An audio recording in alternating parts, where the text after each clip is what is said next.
Jérôme, est-ce que tu peux nous faire un point sur 3 métiers qui sont différents et pourtant on a l'impression que c'est la même chose?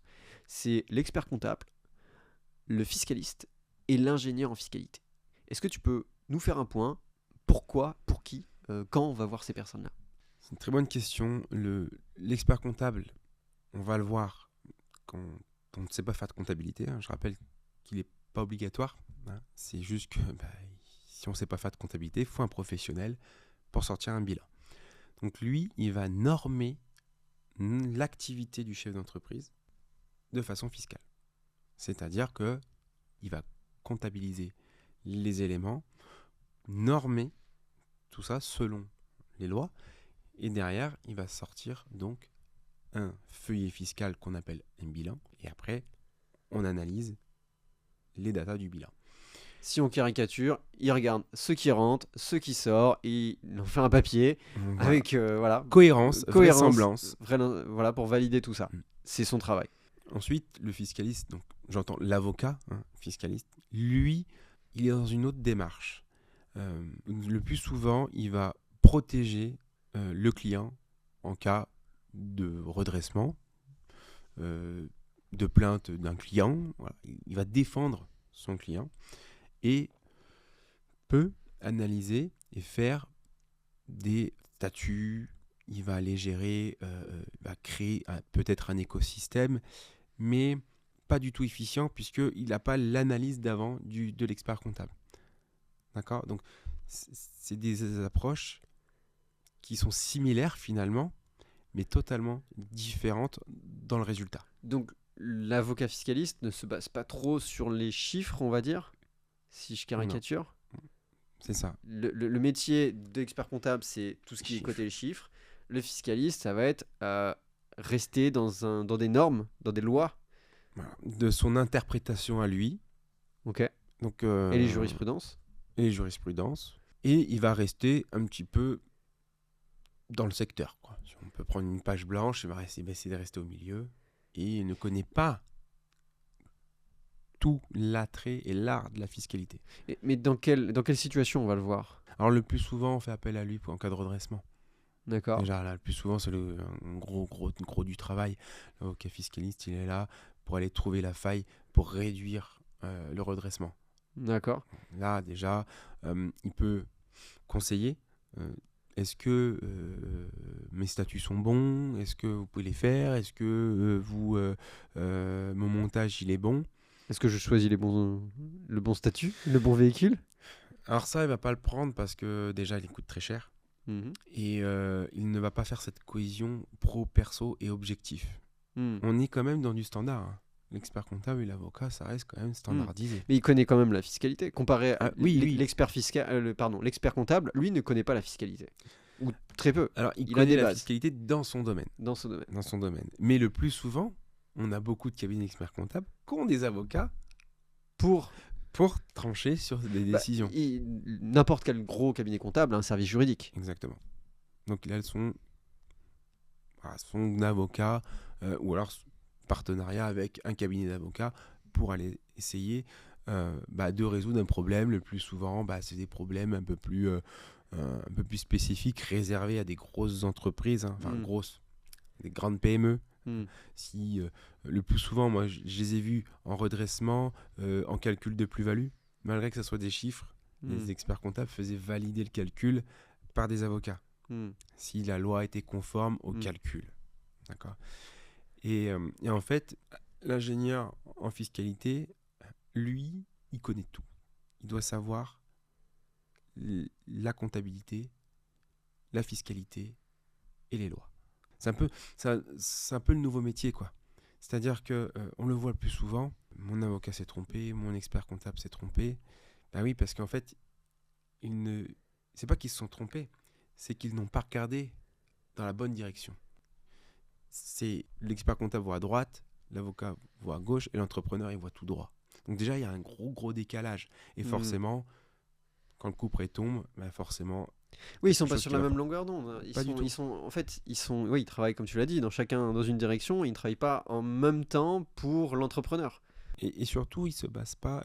C'est ce que je le vois tous les jours. Le le plus souvent, nous, on raisonne, on prend beaucoup plus de hauteur dans tout ça, et on va prendre donc, les objectifs de l'entrepreneur, et surtout, on va raisonner impôts.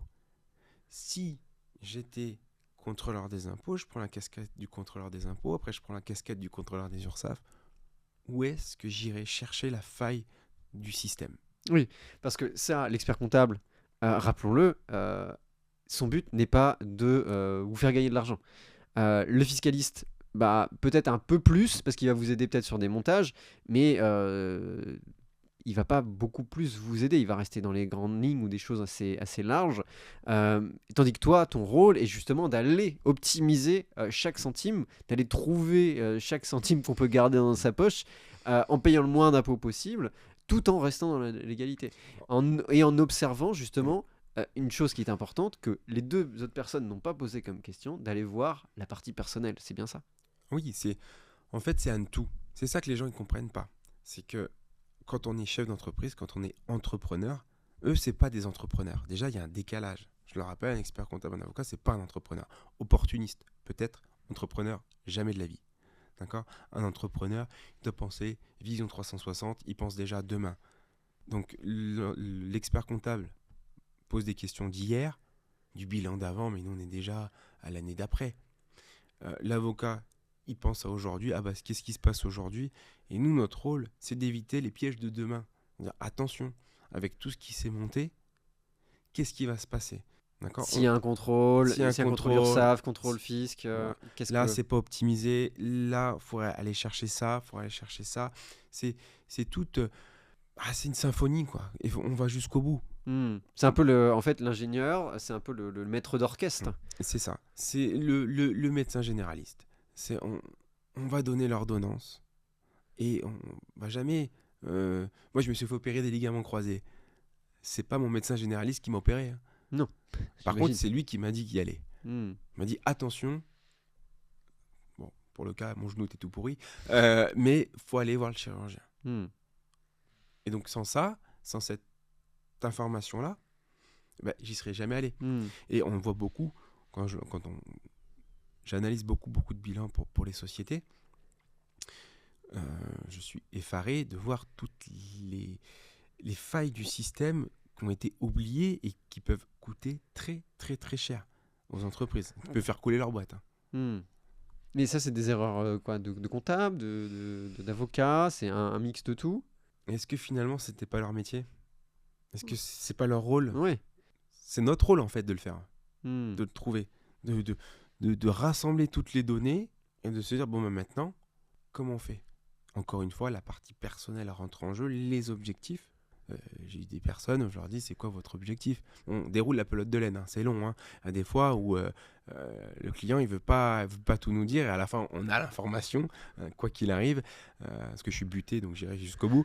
Et donc du coup, on a l'information et c'est cette case qui manquait à l'expert comptable et à l'avocat pour résoudre le problème. Est-ce que tu peux nous expliquer concrètement, et moi j'ai un exemple qui me vient en tête, peut-être que ça résonnera, mais pourquoi il faut aussi raisonner sur le personnel? C'est indispensable parce que le comptable parle que de l'entreprise, on va pas vous demander combien vous avez d'enfants, est-ce que vous êtes marié ou pas, que c'est l'avocat fiscaliste, peut-être un peu plus, mais et encore, alors que nous, dans ce qu'on fait, et toi, dans ce que tu fais, c'est peut-être la première chose que tu vas faire, c'est demander, en fait, c'est ce côté personnel et c'est objectif. Et pourquoi c'est si important? Parce que c'est le lien de tout ça. On est chef d'entreprise, on travaille le plus souvent par passion. On veut kiffer ce qu'on fait. On a la chance d'aimer parce qu'on l'a choisi. D'accord? Et donc, du coup, ça, c'est très important et ça va empiéter, quoi qu'il arrive, sur le personnel. Et donc, il faut être en phase de se dire, j'ai un objectif et mon objectif est personnel. Je me sers de mon objectif professionnel pour atteindre mon but personnel. Et donc, du coup, nous, on en a plein. Hein. Ils nous disent, Jérôme, tu te débrouilles. Dans 10 ans, j'arrête de travailler, je veux X milliers d'euros qui arrivent sur mon compte en banque. Donc, du coup, on n'a pas la même analyse que l'expert comptable qui va dire vous avez pris une bonne rémunération, oui, vous avez une bonne prévoyance, c'est très bien. On va s'arrêter là. Je rappelle que l'expert comptable, c'est un salarié plus. Hmm. Il n'est pas entrepreneur. Donc du coup, en plus, c'est les collaborateurs qui travaillent pour le compte du client. Et donc du coup, qui est salarié. Il y a un gros décalage. On ne Ouais. peut pas informer les gens, on ne peut pas conseiller les gens sans avoir tout le modèle, on va dire, économique, j'ai envie de dire, du dirigeant, Hmm. personnel et professionnel. Et on parle entre entrepreneurs. On a les mêmes objectifs. Moi, ce que je vois, et surtout l'exemple qui me venait en tête, de pourquoi c'est aussi essentiel, ben, c'est dans le sens où si par exemple vous avez 3 enfants, vous êtes marié ou pacsé, vous avez 3 enfants, forcément, bah, peut-être le statut juridique que vous allez choisir bah, ne va pas être du tout le même parce que en fait, vous avez des paliers sur l'impôt au Mhm. revenu qui sont beaucoup plus hauts. Et juste cette information peut littéralement changer bah, toute votre stratégie. Et ça, j'ai l'impression que c'est totalement oublié dans les cabinets d'expertise Ah, comptable. mais j'ai un exemple très probant. Donc je commence une analyse de stratégie. Et donc je commence tout simplement, nom, prénom, état civil, quoi. Et vous êtes marié, oui, oui, oui, vous avez combien d'enfants? 7 enfants. Bon, on va arrêter là. 7 enfants. J'ai dit, mais c'est bon, on arrête. J'ai trouvé déjà ce qu'il faut, où faut que vous alliez. Y a pas... Vous êtes dans le mauvais, là on va aller là. Vous allez rien payer, on est tout bon. Ah bah ouais, on m'a jamais posé cette question-là, quoi. J'ai dit, bah oui, bah moi je vous la pose. On essaie d'avoir vraiment toute la palette de couleurs. Juste cette question-là, en Ah fait, bah a là, totalement changé le statut et les choses sur l'objectif. clairement. Et c'est dingue. Et ça, c'est juste l'ingénieur en fiscalité qui va poser cette question. Et en plus, toi, qui as une casquette supérieure, c'est que tu as aussi cette vision de l'autre côté du bureau, c'est-à-dire du contrôleur, qu'est-ce qu'il va aller chercher. Et justement, c'est pour ça aussi que dans ton travail d'ingénieur fiscal, tu es aussi bon, c'est que tu peux analyser le futur et dans le sens, qu'est-ce qu'un contrôleur Irait chercher. irait chercher. Et c'est pour ça que jusqu'où on peut aller, tu sais jusqu'où on peut aller. J'espère que c'est clair. Est-ce que tu avais un autre point que tu voulais ajouter justement par rapport à ces trois métiers qui sont totalement différents, mais pourtant mal compris? Bah, tu viens de le dire, mal compris, c'est des métiers qui sont, à mon sens, essentiels, Hmm. mais on ne les axe pas à sa bonne mesure.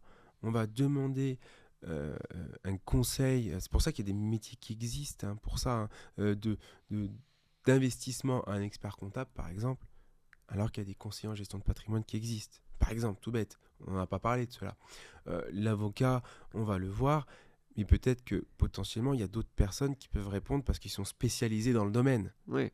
Et c'est d'ailleurs, c'est une question qui revient souvent, ou quelque chose qui revient malheureusement trop souvent, c'est va voir un comptable. Mm. J'ai envie de changer de statut, va voir un comptable. Mais pourquoi en fait? Alors que c'est pas du tout son métier. Non, on les utilise à mauvais escient. Hmm.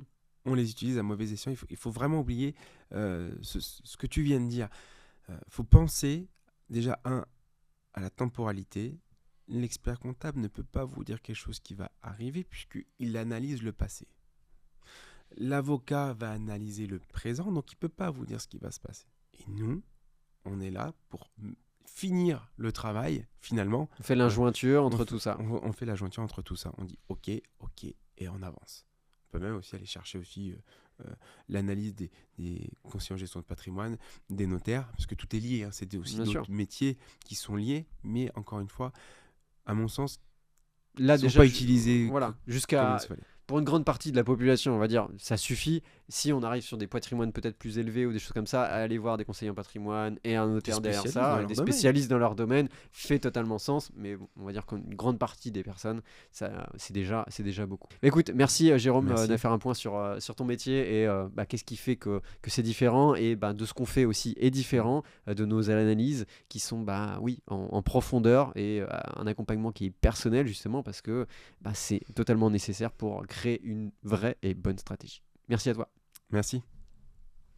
Voilà, j'espère que cette vidéo t'a apporté de la clarté sur ce sujet. Si c'est le cas, n'hésite pas à t'abonner à la chaîne et à activer la cloche pour recevoir nos prochaines vidéos. On publie du contenu chaque semaine pour t'aider à optimiser ta fiscalité et garder plus d'argent. À très vite.